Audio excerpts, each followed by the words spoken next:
तो चलिए hello welcome back to the channel.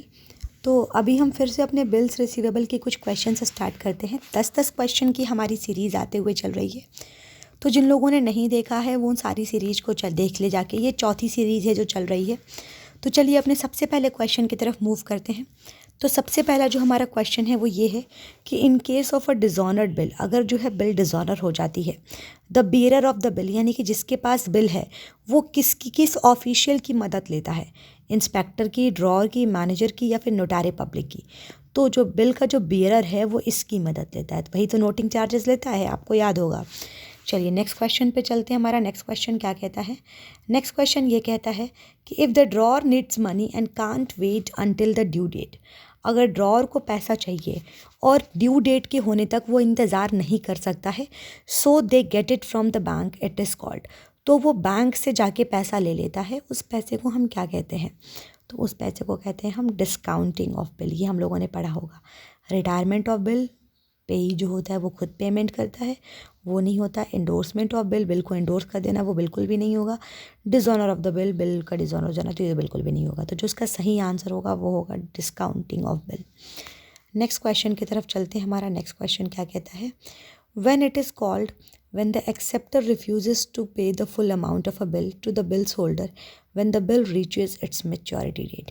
कह रहा है कि हम उस चीज़ को क्या कहेंगे जब जो बिल का एक्सेप्टर होता है वो फुल अमाउंट पे करने से मना कर देता है, जब बिल जो होता है वो अपने मैच्योरिटी डेट पे पहुंच जाता है। ऑप्शन हमारे पास क्या क्या है?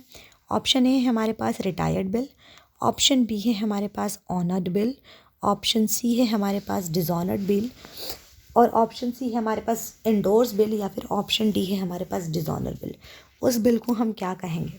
ठीक, तो उस बिल का जो एक्चुअल में हम उसको कहते हैं वो कहते हैं डिज़ॉनर्ड बिल, क्योंकि वो बिल जो है होती है वो डिज़ॉनर हो गई होती है। नेक्स्ट क्वेश्चन चलता है हमारा। नेक्स्ट क्वेश्चन है हमारा कि what is the party receiving cash for bill receivable loan is. कह रहा है कि कौन सी पार्टी जो कैश रिसीव करती है बिल रिसीवेबल का, उसे हम क्या कहते हैं? तो ऑब्वियस सी बात है, उसे हम ड्रॉर कहते हैं। नेक्स्ट क्वेश्चन पे चलते हैं हम अपने।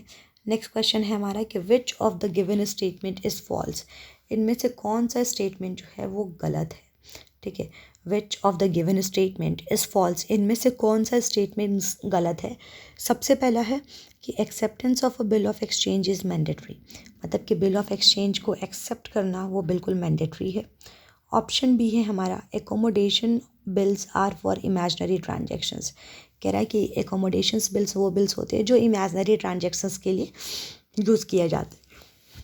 और तीसरा है a bills maker is known as the drawee, जो बिल बनाता है उसे हम ड्रॉई कहते हैं। यही क्लियर ही दिख रहा है कि जो बिल बनाता है उसे तो हम ड्रॉर कहते हैं ना। तो एकदम सिंपल सा आंसर है इसका, बिल्कुल आंख बंद करके इसका जवाब दे पाएंगे आप। जो बिल बनाता है उसे हम ड्रॉर कहते हैं, और जो बिल को एक्सेप्ट करता है उसे हम ड्रॉई कहते हैं। चलिए नेक्स्ट क्वेश्चन पे चलते हैं। नेक्स्ट क्वेश्चन हमारा क्या कहता है? नेक्स्ट क्वेश्चन है हमारा the party order to pay the bill of exchange is known as. वो पार्टी जिसने ऑर्डर किया है बिल ऑफ एक्सचेंज को पे करने के लिए, उसे हम क्या कहेंगे? ठीक है, मतलब कि कौन सी पार्टी जो है उस जिसको ऑर्डर दिया गया है बिल ऑफ एक्सचेंज को पे करने के लिए, उसे सिंपल सी बात है हम उसे ड्रॉई कहेंगे। क्लियर? नेक्स्ट क्वेश्चन पे चलते हैं। Choose the correct option for what a bill receivable account is. कह रहा है कि बताइए कि बिल रिसीवेबल अकाउंट जो है वो क्या है, किस टाइप का अकाउंट है। ऑप्शन क्या है हमारे पास? ऑप्शन ए है हमारे पास रियल अकाउंट, ऑप्शन बी है पर्सनल अकाउंट, ऑप्शन सी है machinery account, and option D है नॉमिनल अकाउंट।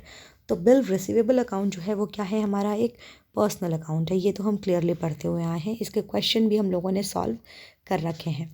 नेक्स्ट क्वेश्चन पे चलते हैं अपने। नेक्स्ट क्वेश्चन हमारा कहता है कि which account is debited by the endorser in case of endorsement of the bill. ठीक है, कह रहा है कि कौन सा अकाउंट जो होगा वो इंडोर्सर के द्वारा डेबिट किया जाएगा अगर आप जो है बिल को इंडोर्स कर रहे हैं। कौन सा अकाउंट जो है वो डेबिट किया जाएगा किसके द्वारा? इंडोर्सर के द्वारा। अगर आप बिल को क्या कर रहे हैं? इंडोर्स कर रहे हैं। तो ऑब्वियस सी बात है जो इंडोर्सर होगा वो किसको इंडोर्स कर रहा होगा? अपने किसी क्रेडिटर को बिल दे रहा होगा। तो सिंपल सी बात है उसी का अकाउंट हम क्या करेंगे? डेबिट करेंगे, क्योंकि बिल रिसीवेबल तो हम उसके पास भेज रहे हैं। तो डेबिट क्या करेंगे हम? क्रेडिटर के अकाउंट को हम डेबिट कर देंगे। नेक्स्ट क्वेश्चन पे चलते हैं। नेक्स्ट क्वेश्चन हमारा ये है कि the bill that become payable at any time when produced by the holder are known as. कह रहा है कि कोई भी बिल जो पेएबल तभी हो जाती है जब होल्डर उसको ला देता है, तो उस बिल को हम क्या बोलते हैं? उस बिल को डिमांड बिल बोलते हैं। जब चाहा तब बिल का पेमेंट हो गया, उस बिल को हम क्या बोलेंगे? उस बिल को हम बोलेंगे डिमांड बिल। नेक्स्ट क्वेश्चन पे चलते हैं। नेक्स्ट क्वेश्चन हमारा क्या कहता है? नेक्स्ट क्वेश्चन कहता है the party authorise to receive payment of a bill of exchange referred as. किस पार्टी को पेमेंट मिलता है? सिंपल सी बात है, ड्रॉई को, पेई को, ड्रॉई को, अगेन, या फिर नन ऑफ दिस को। सिंपल सी बात है, ये भी क्वेश्चन हम लोग कर चुके हैं। देखिए बस घुमा घुमा के क्वेश्चंस पूछ रहे हैं। वो भी क्वेश्चन हम कर चुके हैं, किसको पेमेंट मिलता है बिल ऑफ एक्सचेंज का? तो सिंपल सी बात है, वो होता है हमारा पेई। तो अभी तक हो चुके हैं हमारे फिर से 10 क्वेश्चन। अब हम लोग मिलेंगे अपने बिल ऑफ एक्सचेंज की नेक्स्ट सीरीज़ में। बस तब तक के लिए थैंक यू सो मच।